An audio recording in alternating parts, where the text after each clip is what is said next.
Hey and welcome, I'm Hammy, and in my ongoing exploration of everything Overwatch lore and story related, it's time to take a look at skins once again. Many of Overwatch's skins have rich historic and cultural references behind them that give a lot of background and talking points to the lore and stories of our favourite heroes and villains. Some are canon and directly show us things about the characters, most very much aren't. But either way, they have awesome details that I'll be explaining in this series. In this video, I'll be taking a look at the shared story and history behind some of Widowmaker's Overwatch skins, Odette and Odile.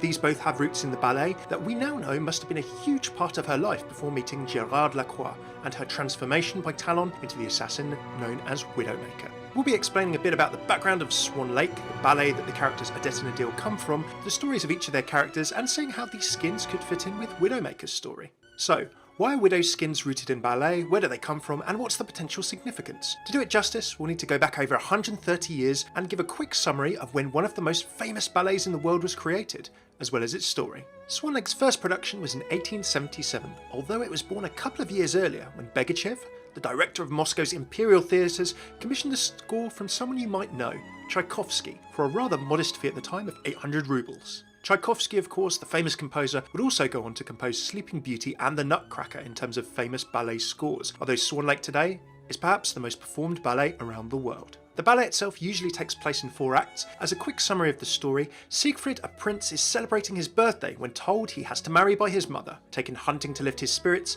he falls upon a flock of swans, one of which transforms into the beautiful Odette, the Swan Queen. Victim of a spell cast by the evil owl-like sorcerer von Rothbart, whose reasons are often never fully explained. Odette and her companions are swans by day and only return to being human at night.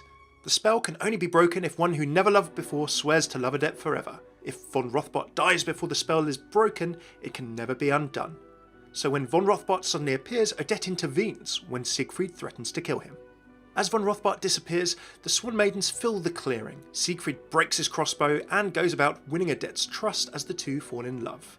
Sadly, as dawn arrives, the spell draws Odette and her companions back to the lake once more as they return to being swans.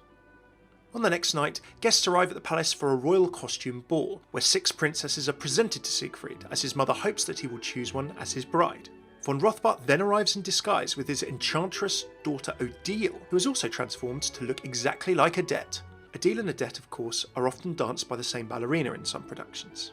Siegfried, mistaking Odile for Odette, has eyes only for her and dances with her. Even though Odette appears as a vision trying to warn Siegfried, Siegfried remains oblivious and proclaims to all and sundry that he intends to make Odile his wife.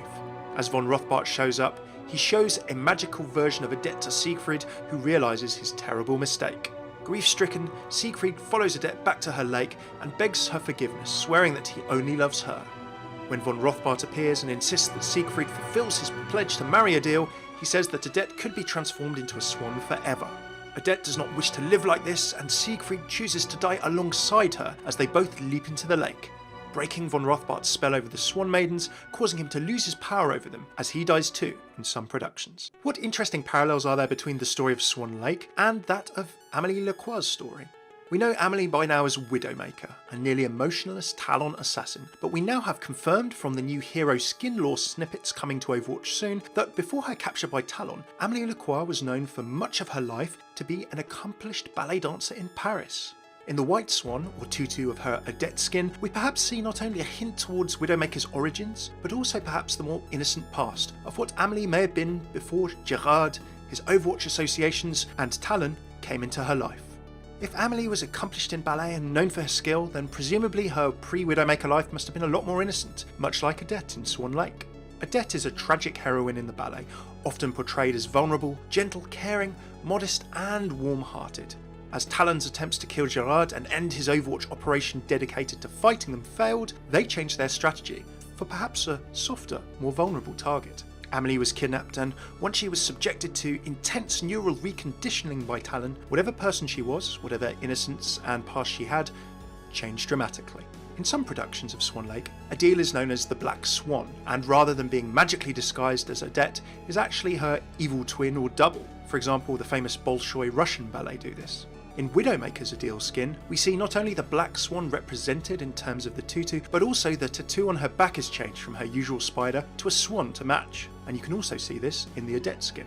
There are some productions where Odette and Odile are danced by two different ballerinas, but others where they're both danced by the same. This is interesting when we think of what ties the Odile skin to Widowmaker, who effectively has been two different personalities and people in the same body, and who knows, might still be.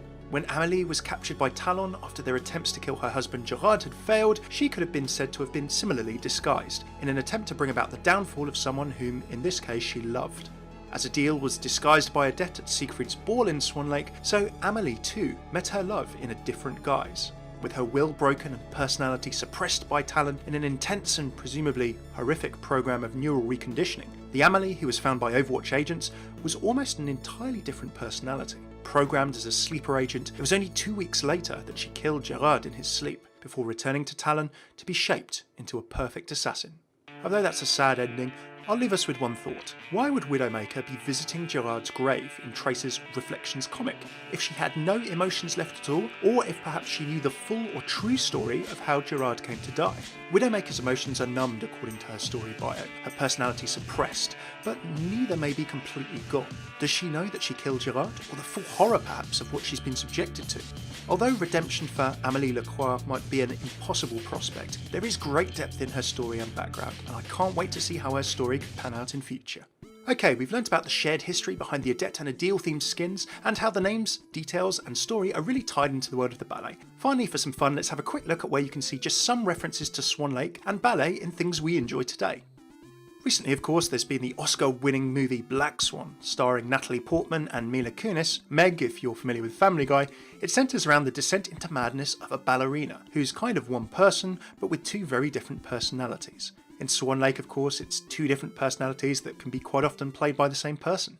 If I can cast your mind back to Final Fantasy II, there's a minor portion of Swan Lake music played just before you fight the Lamia boss. In Billy Elliot, of course, a new musical come ballet, the main character dances around at one point while shadowed by his future adult self, very much in a similar way to the dance that can be done sometimes by an Odette or Odile in Swan Lake. Let's not forget, of course, the Muppets who did Swine Lake, with Miss Piggy unsurprisingly jumping in for the role of the lead ballerina.